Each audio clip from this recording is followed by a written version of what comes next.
మీకు నిజాలు తెలిసి కొందరిని నిలదీయాలని అనుకోకండి. ఎందుకంటే తిరిగి మీ మీదే నిందలేసే మనుషుల మధ్య బ్రతుకుతున్నాం. నచ్చితే పెద్ద తప్పు కూడా మనకు చిన్నదిగానే కనిపిస్తుంది. నచ్చకపోతే చిన్న తప్పు కూడా పెద్దదిగానే కనిపిస్తుంది. మీకు బాగా ఇష్టమైన వ్యక్తి నిన్ను బాధ పెడితే కోపం రాదు, కన్నీళ్లు మాత్రమే వస్తాయి. ఎదుటి వ్యక్తి ఎలాంటి పరిస్థితుల్లో ఉన్నాడో తెలుసుకోకుండా ఆ వ్యక్తిపై మీ మనసులో మీకు ఇష్టం వచ్చినట్లు ఊహించుకోకండి.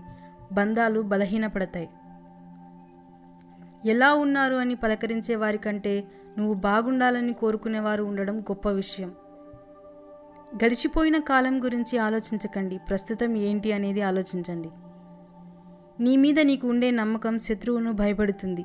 నీ మీద నీకు ఉండే అపనమ్మకం శత్రువుకు బలాన్ని పెంచుతుంది. హక్కు, అధికారం ఎవరిపై ఎంత చూపాలో అంతే చూపండి. శృతి మించితే బంధాలు కలుషితమై దూరం అవుతాయి.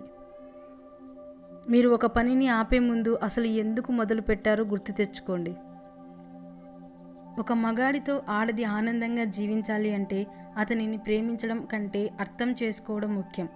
అదే ఒక స్త్రీ మగాడు ఆనందంగా ఉండాలి అంటే ఆమెను అర్థం చేసుకోవడం కంటే ఆమెను ప్రేమించడం ముఖ్యం. బాధ అంటే మనిషికి దూరం అవ్వడం కాదు, దూరమైన మనిషి పదే పదే గుర్తుకు రావడం. మోసపోయినా పర్వాలేదు, కానీ మోసం చేయడం చాలా పెద్ద తప్పు. మోసపోయినప్పుడు నీకు అనుభవం వస్తుంది. అదే మోసం చేస్తే దానికి ఏదో ఒక రూపంలో శిక్ష తప్పకుండా పడుతుంది. రంగులేని పువ్వుకు ఆకర్షణ ఉండదు. అలలు లేని సముద్రానికి అందం ఉండదు. సూర్యుడు లేని ప్రపంచానికి వెలుగు ఉండదు. లక్ష్యం లేని జీవితానికి విలువ ఉండదు. సరైన సమయం వస్తుందని వేచి చూడకండి. వచ్చిన సమయాన్ని సరిగ్గా వాడుకోండి. గొంగలి పురుగు తన రూపం చూసి బాధపడేలోపు అందమైన సీతాకోక చిలుకలాగా మారి స్వేచ్ఛగా ఎగిరిపోతుంది. మనిషి జీవితం కూడా అంతే. కష్టం వచ్చినప్పుడు ఓర్పుగా ఉంటే కొత్త జీవితం మొదలవుతుంది. పని చేసిన ప్రతిసారి సత్ఫలితాలు రాకపోవచ్చు, కానీ పనే చేయకపోతే ఏ ఫలితమూ రాదు. బలం అందరికీ ఉంటుంది, కానీ సంకల్ప బలం కొందరికి మాత్రమే ఉంటుంది. అది ఉన్నవాళ్లే విజయాన్ని సాధించగలరు. డబ్బు సంపాదించడం తెలివితో చేసే పని, కానీ మనుషులను సంపాదించడం మనసుతో చేసే పని. మీ ఏడుపుకి కారణమైన వాళ్ళే మీ గెలుపును చూసి తల దించుకోవాలి. అలా ఉండాలి మీ విజయం. మీరు అనుకున్నది సాధించాలి అనుకున్నప్పుడు అనుకోనివి చాలా ఎదురవుతూ ఉంటాయి. అంత మాత్రానికే జీవితం అయిపోయినట్లు కాదు. జీవితం ఇంకా చాలా ఉంటుంది. నీ బలహీనత తెలిసిన వారికి నీ బలాన్ని కూడా తెలియచేయి. అప్పుడే నిన్ను వాడుకోవాలని ఆలోచన వారికి రాదు. భయానికి మించిన రోగం లేదు, ధైర్యానికి మించిన ఔషధం లేదు.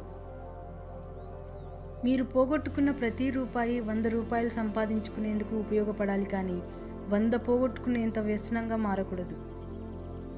నిజాయితీ లేని 100 మంది వెనుక నడవడం కన్నా నిజాయితీ ఉన్న ఒక్కడి వెనుక నడవడం ఉత్తమం. జీవితం ఆనందంగా గడపాలి అంటే క్షమించలేని వాళ్ళని మర్చిపోవాలి, మర్చిపోలేని వాళ్ళని క్షమించాలి. అప్పుడే మనం ప్రశాంతంగా ఉంటాం. మీ చుట్టూ ఉన్న వాళ్ళందరూ మీ వాళ్ళే అనుకొని మోసపోకండి. ఒక్కసారి వాళ్ళకి వ్యతిరేకంగా మాట్లాడి చూడండి. వాళ్ళ అసలు మనస్తత్వం బయటపడుతుంది. మంచితనం మంచిదే, కానీ అతి మంచితనంతో ఆలోచించకుండా చేసే సహాయం నీ మీద ఖచ్చితంగా మోయలేని భారాన్ని మోపుతుంది. గుర్తుంచుకొని సహాయం చేయి. మనం రుచిని అమ్ముకొని శరీరాన్ని పోషిస్తే ఆ తర్వాత ఆస్తులు అమ్ముకున్న ఆరోగ్యాన్ని తిరిగి తెచ్చుకోలేం. మనలో మార్పు ఆహ్వానించలేనప్పుడు ఎదుటివారిలో ఆశించకూడదు. ఒకరికి మంచి వాళ్ళం, ఇంకొకరికి చెడ్డవాళ్ళం. ఒకరికి ఏమీ కాము, మరొకరికి అన్నీ మనమే. ఇదే జీవితం అంటే. మంచి వ్యక్తిత్వం గల స్నేహం ప్రతి ఒక్కరిని ఆకర్షిస్తుంది. ఎవరు ఉన్నా ఎక్కడ ఉన్నా రాళ్లల్లో ముత్యం వలె కనిపిస్తుంది. నిజం చెప్పాలంటే నీతి ఉండాలి, మంచి చెప్పాలంటే మనసు ఉండాలి. మనశ్శాంతిగా బ్రతకాలి అంటే ఏది ఎక్కువగా తెలుసుకోకూడదు, ఎవరిని ఎక్కువగా చదవకూడదు, ఎక్కడా నా సొంతం అనే భావన ఉండకూడదు. డబ్బుతో కొనగలిగే వాటిపై నీ డబ్బును ఖర్చు పెట్టు. డబ్బుతో కొనలేని వాటిపై సమయాన్ని ఖర్చు పెట్టు. మౌనాన్ని అవసరాన్ని బట్టి వాడాలి, కానీ అన్ని వేళలా మౌనంగా ఉంటే ఈ సమాజం నిన్ను వెక్కిరిస్తుంది. పట్టుకున్న దాన్ని విడిచిపెట్టకు. విడిచిపెట్టే ఉద్దేశం ఉన్నప్పుడు పెట్టుకోకు. అది ఆశయమైనా బంధమైనా. నిన్న ఉన్న సంతోషం రేపటికి ఉంటుందో లేదో తెలియదు. అలాగే ఈరోజు ఉన్న కష్టం రేపటికి ఉండకపోవచ్చు. కష్టసుఖాలు వచ్చిపోయే బంధువుల్లాంటివి. ఉన్నది ఒకటే జీవితం. నలుగురితో కలిసిమెలిసి నవ్వుతూ గడిపేద్దాం. జీవితంలో 10 మందిని బాధపెట్టి ఎదగడం గొప్ప కాదు, 10 మంది బాధను తీర్చి ఎదగడం గొప్ప. అర్థం చేసుకునే మనసు లేనప్పుడు చెప్పే మాటలు చెవులకు వినబడవు. రోజు రోజుకి నువ్వు ఒంటరితనాన్ని ఇష్టపడుతున్నావంటే నువ్వు మనుషుల మనస్తత్వాన్ని చదవడం మొదలు పెట్టావని అర్థం. మనసుకు నచ్చిన జ్ఞాపకాలు గుర్తొచ్చినప్పుడల్లా కాలం వెనక్కి వెళ్ళిపోతే బాగుండు అనిపిస్తుంది. మనం పూర్తిగా సుఖపడకపోవడానికి అవరోధం ఒక్కటే, మనకున్న దానిపై నిర్లక్ష్యం లేని దానికై ఆరాటం. కంటితో చూడనివి చెవులతో విననిది ఎప్పుడూ నమ్మొద్దు, ఇతరులకు చెప్పవద్దు. ఎందుకంటే కొంతమంది చెప్పే మాటల వల్ల కొన్ని స్నేహాలు చెడిపోతాయి, కుటుంబ బంధాలు విడిపోతాయి.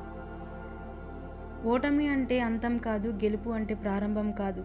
ఓటమి అనుభవంతో గెలుపు బాటని వెతికేవారే నిజమైన విజేతలు. ఎవరితోనూ మీ రహస్యాలను చెప్పుకోవద్దు. మీ రహస్యాలను మీరే దాచుకోలేకపోతే మరి ఇతరులు ఎలా దాచుకుంటారు? ఒక్కసారి ఆలోచించండి. జీవితంలో మంచి రోజులు రావాలంటే కాస్త సమయం పడుతుంది. ఆ కాస్త సమయంలోనే మనకు జీవితం అంటే ఏమిటో, దాని విలువ ఏమిటో తెలుస్తుంది. ఏదైనా కష్టం వచ్చినప్పుడు నాకే ఎందుకు ఇలా జరుగుతుంది అని కాకుండా నాకు జీవితం ఏదో నేర్పాలని చూస్తుంది అని ఆలోచించి చూడు. ఆశపడి బాధపడడం కంటే ఏమీ ఆశించకుండా ప్రశాంతంగా ఉంటే దానిని మించిన ఆనందం వేరొకటి లేదు. పొగడ్తలతో బ్రతుకుతున్న వారికి మనుషుల గుంపు కావాలి. స్వయం కృషితో ఎదుగుతున్న వారికి ఆత్మవిశ్వాసమే తోడు. పెదాలు నవ్వితే చాలదు, కళ్ళు నవ్వాలి. మనసులో ఉన్న ప్రశాంతత అయినా అశాంతి అయినా కనిపించేది మన కళ్ళలోనే. మీకు నచ్చినట్లు ఎప్పుడైతే బ్రతకడం మొదలు పెడతావో అప్పుడే నువ్వు చాలామందికి నచ్చకుండా మిగిలిపోతావు. గెలవాలన్న ఆశ బలంగా ఉంటే ఎన్ని అవరోధాలు ఉన్నా మీ ప్రయత్నం విజయ తీరాలకు చేర్చే తీరుతుంది. నువ్వు జీవితంలో సంతోషంగా ఉండాలనుకుంటే ప్రేమకు యజమానిగా ఉండాలనుకోకు, ప్రేమదాతగా ఉండు. వారసత్వంగా ఎన్ని కోట్లు వచ్చినా ఉంటాయో లేదో తెలియదు, కానీ అక్షర జ్ఞానం వస్తే మాత్రం ఎవరూ దోచుకెళ్ళలేరు. ఎంతమందికి దానం చేసినా తరగని నిధి అక్షర జ్ఞానం. మనం దేనినైనా మనకున్న బలంతో సాధించాలి, అంతేకాని ఎదుటి మనిషిలోని బలహీనతను అడ్డు పెట్టుకొని సాధించకూడదు. మన చుట్టూ ఉన్న ప్రపంచం యొక్క అభిప్రాయాలు, అంచనాలు మరియు బాధ్యతలను మనం అలంకరించినప్పుడు మనల్ని మనం వినడం ప్రారంభిస్తాం. కొన్నిసార్లు మనం చేసే ప్రార్థనలు ఎలా ఉంటాయంటే, పొయ్యి దగ్గర కూర్చొని దేవా నాకు వేడి తగులుతుంది, చల్లదనాన్ని కుమ్మరించు అని.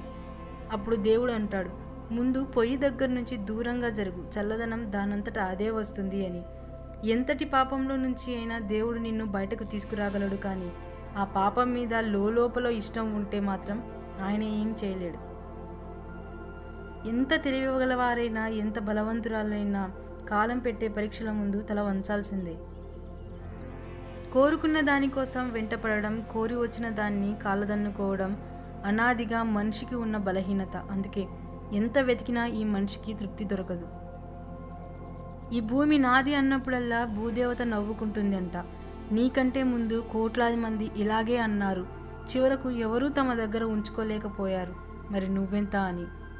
ఒక శిష్యుడు తన గురువు యందు గల అపార విశ్వాసంతో గురునామస్మరణ చేస్తూ నీటి మీద నడుస్తూ వెళ్ళసాగాడు. అది చూసిన ఆ గురువు, నా పేర్లో ఇంతటి మహిమ ఉన్నదా అని అహంకరించి నేను నేను అని నదిని దాటబోయి అందులో మునిగిపోయాడు. విశ్వాసం అద్భుత కార్యాలను సాధిస్తే అహంభావం వినాశనాన్ని తెచ్చిపెడుతుంది. ఒకరి అవసరాన్ని నువ్వు ఎలాగైతే పట్టించుకోవో ఆ అవసరం అనేది నీకు అత్యవసరంగా మారినప్పుడు అర్థమవుతుంది. మా ఇంటి ఆడపిల్ల సుఖంగా ఉండాలని కోరుకుంటాం, కానీ మన ఇంటికి వచ్చిన ఆడపిల్లని హింస పెడతాం. ఇదేనా మన సంస్కారం? మన కోసం వచ్చిన అమ్మాయిని కూడా మరో ఇంటి ఆడపిల్లేగా. ఒకటి గుర్తుపెట్టుకో, అమ్మాయి మనసు చాలా సున్నితం. వాళ్ళని నువ్వు ప్రేమగా చూసుకుంటే తాను నీకు మరో తల్లిలా ప్రేమను పంచుతుంది. ఎవరూ చూడడం లేదు కదా అని అక్రమాలకు దిగేవారిని, మనల్ని చూసే సాక్ష్యాలు ఉంటారని మర్చిపోవద్దని భాగవతం హెచ్చరిస్తుంది. ఎక్కడో పరలోకంలో కాదు, ఇక్కడే ఈ లోకంలోనే అనుభవిస్తాం. వేసిన విత్తనం చెట్టు అవ్వడానికి కాలం పడుతుంది. చేసిన కర్మకు ఫలం అనుభవించడానికి దాని సమయం అది తీసుకుంటుంది. అడగని వారికి ఇచ్చే సలహా, ఆసక్తి లేని వారికి నేర్పే విద్య, స్వార్థపరులకు చేసే సాయం సముద్రం మీద కురిసే వాన లాంటిది. గెలిచి చూపించు, నీ కోసం కాదు, నిన్ను అవమానించిన వారి కోసం కాదు, నిన్ను నమ్ముకున్న వారి కోసం.